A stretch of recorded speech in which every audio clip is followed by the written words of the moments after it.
If we are given lemon juice and soap water in two different beakers, will we be able to list the difference between the two?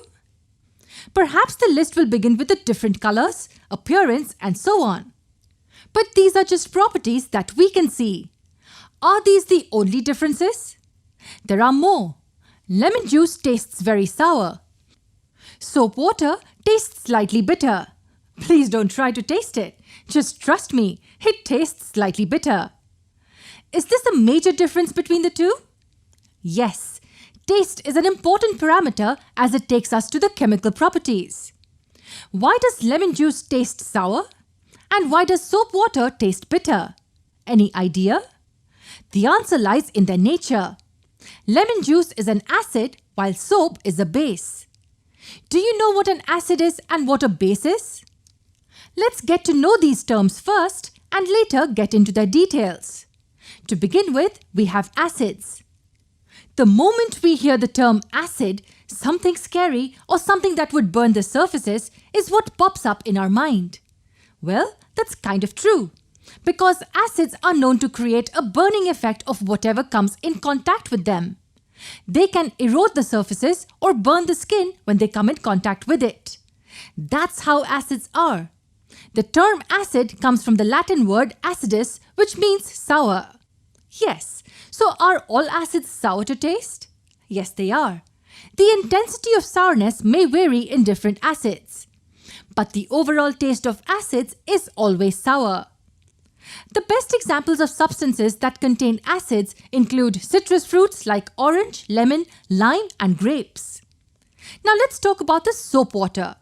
What nature does it have? It is basic in nature, which means soap is a base, or in other words, an alkali. What do we mean by this?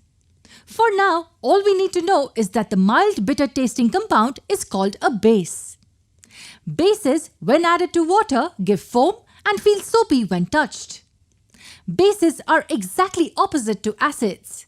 The best examples of bases include baking soda, washing soda, quicklime, and many more. This was about acids and bases in general. Now can you tell me what will happen if an acid and an alkali, as in a base, come together? Will the solution explode? Will it give an unexpected reaction? Or something else? Well, it is something that we already know. Imagine we mix a strong acid like hydrochloric acid with a strong base like sodium hydroxide. What will be the result then? The reaction yields sodium chloride and water. Sodium chloride is the common salt used by us. So, an acid with a base gives us salt and water. This is a generalized reaction. Salts are the products of reaction between an acid and a base. But now tell me one thing. How do we understand whether a compound is acidic or basic? Can we taste it every time? If we are given a solution of concentrated sulfuric acid, how are we supposed to know its nature? It's not possible to bear even a drop of it on your skin. So tasting the solution is just out of the question. So now, how do we say that this is an acidic solution? There has to be a way to figure it out. The solution has to undergo a few tests. The substance used to check whether the compound is acidic or basic is called an indicator. The indicators indicate by changing their colors. Indicators, when added with acids or bases, show a change in color. That is how it becomes convenient for us to find out whether the compound is acidic or basic. But what kind of substances are used as indicators? Next, we will look at the various indicators.